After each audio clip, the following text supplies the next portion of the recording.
तो दिवाली के दिन अधिकतर लोग भगवान गणेश और माता लक्ष्मी की नई मूर्तियाँ या फिर तस्वीर की पूजा करते हैं।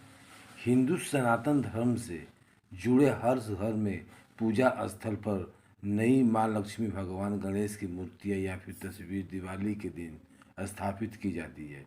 इसके बाद माँ लक्ष्मी भगवान गणेश की पुरानी मूर्ति को लोग हटा देते हैं, लेकिन कुछ लोग ऐसा करने में आलस भी कर जाते हैं और कई लोग के घर में पुरानी माँ लक्ष्मी भगवान गणेश कई दिनों तक रखे रह जाते हैं और वहीं कुछ लोग मूर्ति या तस्वीर को पूजा स्थल से हटाकर कहीं भी रख देते हैं, लेकिन ऐसा नहीं करना चाहिए। मान्यता है कि ऐसा करने से माता लक्ष्मी क्रोधित हो जाती हैं और दिवाली में की गई पूजा फल नहीं मिलता, जिस कारण घर में आर्थिक परेशानियां आती है। तो चलिए आपको बताते हैं कि आपको पुरानी मूर्तियों का क्या करना चाहिए और दिवाली का विसर्जन किस तरह से करना चाहिए। दिवाली के दिन आपने जिन जिन पूजन सामग्री का उपयोग किया है, उनमें से किन किन सामग्रियों का आपको विसर्जन कर देना चाहिए और कौन कौन सी सामग्री को अपने पास, अपने घर में या तिजोरी में रखना चाहिए। पहले जान लेते हैं कि दिवाली की पूजन सामग्री के विसर्जन किस दिन करना चाहिए। तो जिस रात आपने माता लक्ष्मी का स्वागत किया है, दिवाली का पर्व मनाया है, उसके अगले दिन कुछ लोग विसर्जन कर देते हैं। जिन लोगों के साथ कुछ मजबूरी है, घर में चौकी ज़्यादा दिनों तक नहीं रख पाते हैं या फिर दिवाली के अगले दिन आपके घर में बाहर नहीं जाना पड़े, कुछ दिनों के लिए जाना पड़े, तो ऐसे में कुछ लोग अगले दिन सुबह सुबह दिवाली की विसर्जन सामग्री विसर्जन कर देते हैं और कुछ लोग भाई दूज तक चौकी को रखते हैं। भाई दूज के दिन सुबह पूजा करने के बाद ही विधि विधान से माँ लक्ष्मी भगवान गणेश की पुरानी मूर्तियाँ को विसर्जन करके मंदिर में, जहाँ पर आप रोज पूजा करते हैं, वहाँ पर नई मूर्ति को आदर पूर्वक स्थापित किया जाता है और फिर जो विसर्जन वाली सामग्री है उसका विसर्जन किया जाता है। तो ऐसे में आप जिस भी विसर्जन करना चाहते हैं उस दिन विसर्जन कर सकते हैं। पहले जान लीजिए दोनों ही दिन के विसर्जन मुहूर्त के बारे में।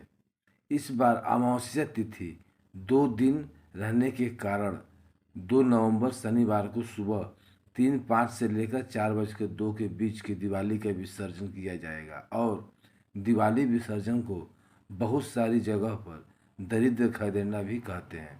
और इस बार 3 नवंबर को भाई दूज का पर्व है, तो इस दिन भी आप सुबह 6:37 से शाम को सूर्यास्त के पहले यानी शाम 5:45 के बीच में दिवाली की चौकी हटा सकते हैं, विसर्जन कर सकते हैं। सूर्यास्त के बाद दिवाली के पूजन सामग्री के विसर्जन नहीं करना चाहिए।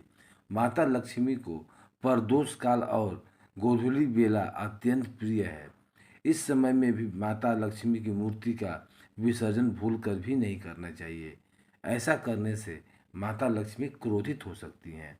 पुरानी या फिर टूटी हुई जो भूल कर भी सड़क के किनारे या किसी दूषित स्थान पर नहीं रखना चाहिए।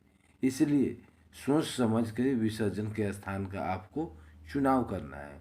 अगर आपके कलश की स्थापना की है तो सबसे पहले हम कलश में जो भी सामग्री है उनका विसर्जन करेंगे। तो आप एक पत्र ले लें जिसमें आपने पूजा में जितने भी फूल अर्पित किए हैं, जो बासी हो गए हैं, उन्हें आप अलग कर लें।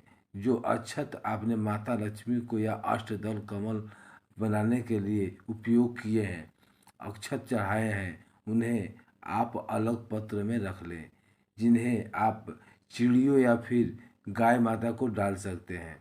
नहीं तो जल में इन अक्षतों का विसर्जन कर सकते हैं। आम या अशोक के पत्ते को कलश के ऊपर आपने लगाए हैं, उनका विसर्जन भी आप इसी तरह से किसी पेड़ के नीचे या जल में कर सकते हैं। कलश के अंदर आपने जो भी जल सामग्री डाली है उसमें से सिक्के को छोड़कर बाकी सभी सामग्री को आपको विसर्जन कर देना चाहिए। अगर आपके कलश के ऊपर जल वाले नारियल की स्थापना की है तो अधिकतर लोग इस नारियल को प्रसाद रूप में ग्रहण कर लेते हैं, यानी नारियल तो तोड़कर उसे प्रसाद के रूप में बांटकर खुद भी ग्रहण करते हैं। और कुछ लोग इस नारियल को एक लाल वस्त्र में बांधकर अपने घर के मुख्य द्वार पर लटका देते हैं, ताकि घर परिवार को या किसी भी सदस्य को बुरी नज़र न लगे। कलश के कंठ पर बंधा हुआ जो भी कलवा है वह आप या फिर परिवार के किसी भी सदस्य के हाथ में बांध सकते हैं। फिर मिट्टी के जितने भी दिए उपयोग किए हैं, जिसे दिए हैं वो जलाए हैं, उन सभी का विसर्जन कर देना चाहिए, चाहे वह मिट्टी का बड़ा दिया हो या फिर छोटा दीप हो। और इसमें से कोई एक बड़ा दिया आप अगले साल यम दीप जलाने के लिए भी रख सकते हैं। बाकी सभी दियों का आपको भूमि विसर्जन कर देना चाहिए। किसी ऐसे स्थान पर इन दियों को ना छोड़ें जहाँ से इन्हें दूषित होने का या फिर लोगों का पैर डालने का डर हो। और इसके अलावा आप इन सभी मिट्टी के दियों को इकट्ठा करके इन्हें बारीक बारीक तोड़कर अपने घर के जो गमले हैं वहाँ पर डाल सकते हैं। दिवाली की पूजा में आपने जिस भी औषधि को अर्पित किया है या आपने 7 तरह का अनाज माता लक्ष्मी को अर्पित किया है तो उन्हें आप अपने उपयोग के लिए रख सकते हैं। आपने किचन में जो भी औषधि है जिसे मसाले के रूप में अपने अर्पित किए हैं और लौंग सुपारी इलायची आदि इन्हें वापस से आप डाल सकते हैं और फिर उसके बाद आपको इस्तेमाल कर लेना है। और जो भी 7 तरह के अनाज आपने माता लक्ष्मी को चढ़ाए हैं उनका भी आप सभी को उपयोग कर लेना है। यानी जो भी अभी किचन में आपके डिब्बे वगैरह होंगे आप उनमें वापस इसे डाल सकते हैं। आपके जो भी सामग्री को औषधि धन्वंतरी भगवान कुबेर देवता को अर्पित की हुई है, जैसे लौंग सुपारी इलायची, प्रसाद रूप में सभी सदस्यों को चाहे एक एक की मात्रा में सही उपयोग कर लेना चाहिए।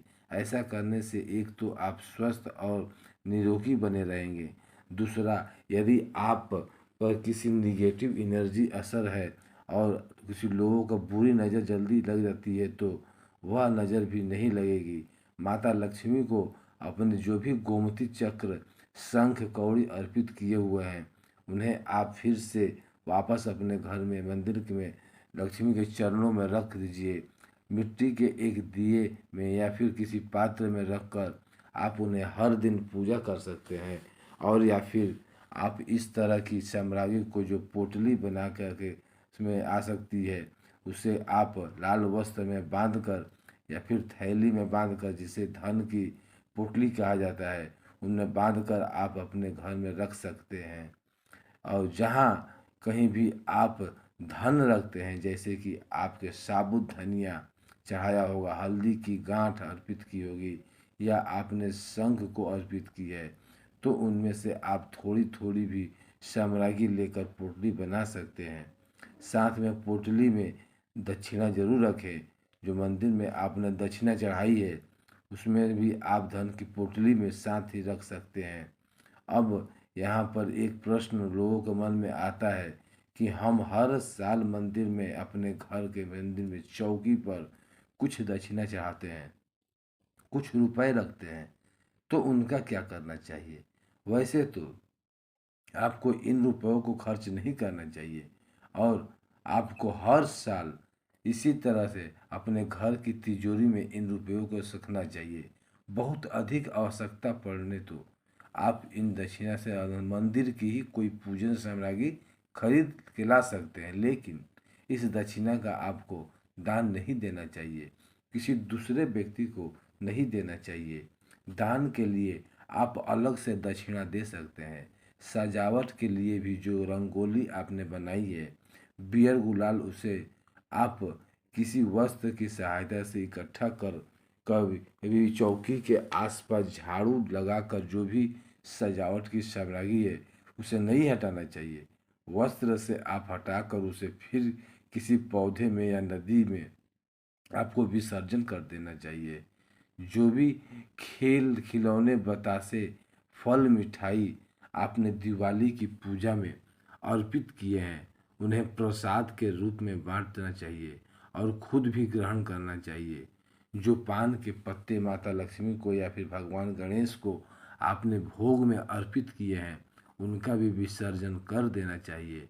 आप जल में विसर्जन कर सकते हैं, नहीं तो गाय माता को खिला सकते हैं। और आपने कमल गट्टे आदि भी जो चढ़ाए हैं उन्हें आप घर की तिजोरी में रखने के अलावा मंदिर में आप जहाँ पूजा करते हैं वहाँ पर कौड़ियों के साथ ही आप कमल गट्टे को भी रखकर हर दिन उनका पूजा कर सकते हैं।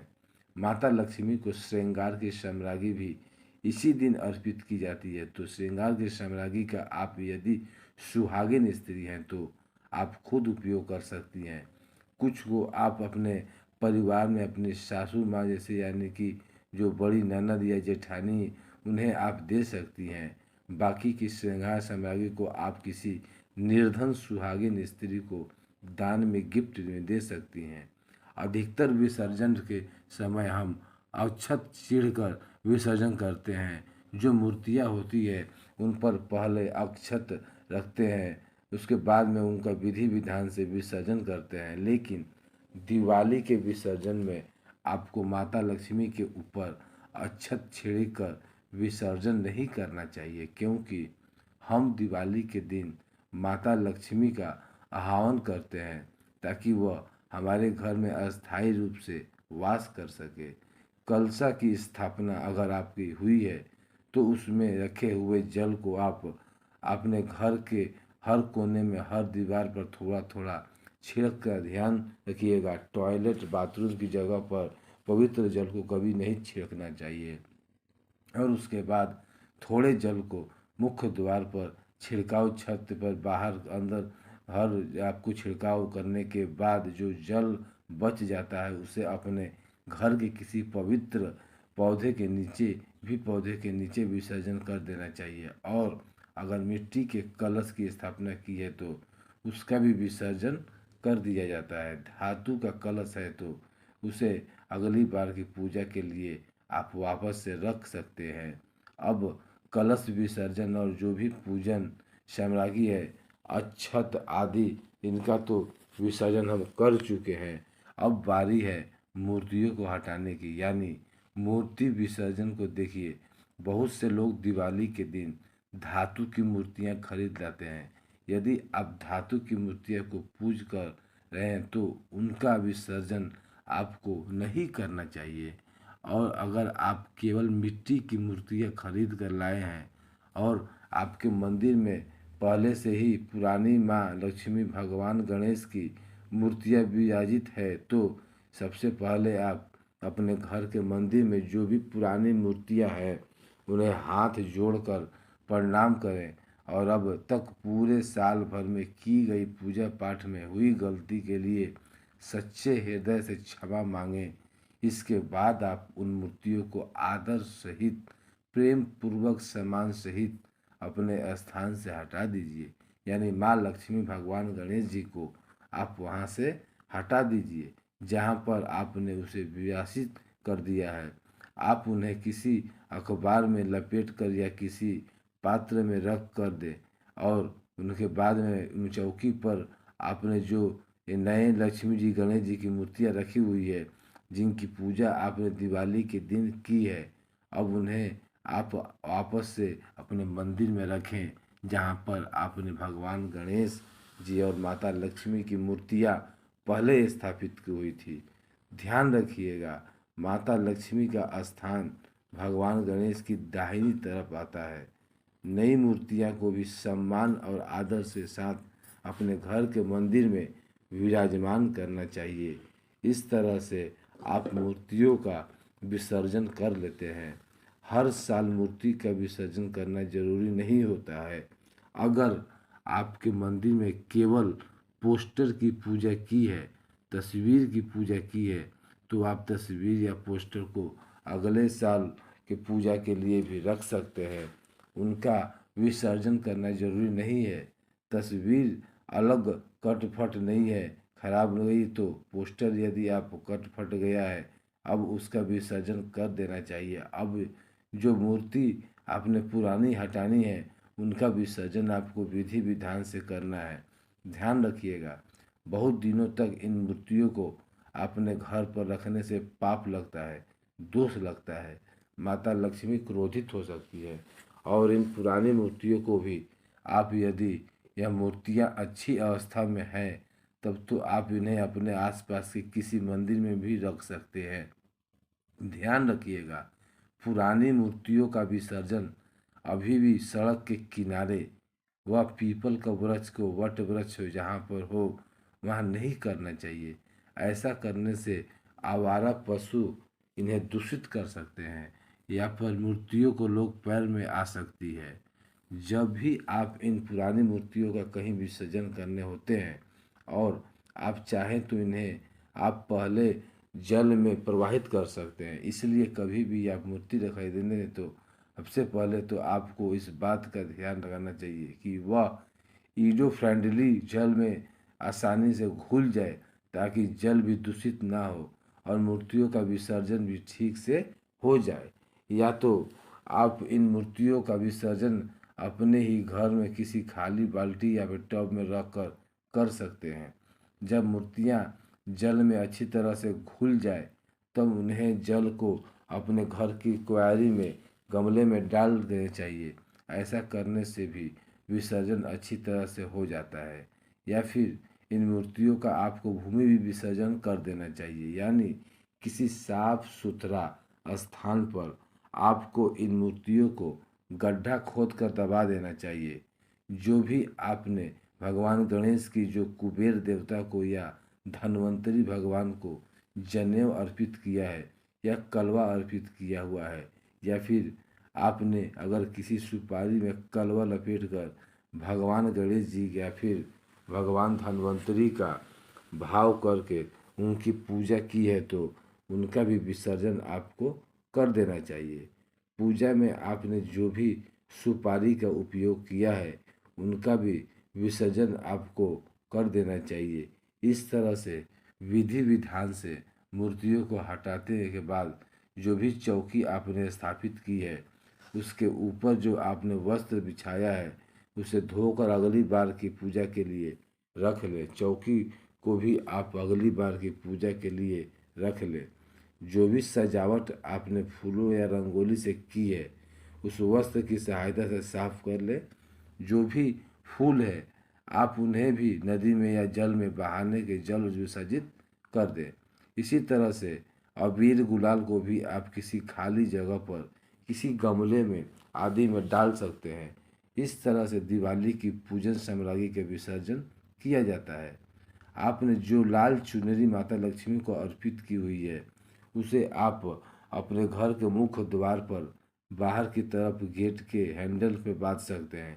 किसी तरह के कलवा आप अपने घर के मुख्य द्वार पर या जितने भी आपके घर के दरवाजे हैं वहाँ पर भी बांध सकते हैं। इस तरह से दिवाली के विसर्जन किया जाता है। भक्तों, अगर आप माँ लक्ष्मी की असीम कृपा पाना चाहते हैं तो कमेंट बॉक्स में लिखें माँ जय लक्ष्मी, हमारे घर में आना और जय श्री राम। सब्सक्राइब को जय माँ लक्ष्मी।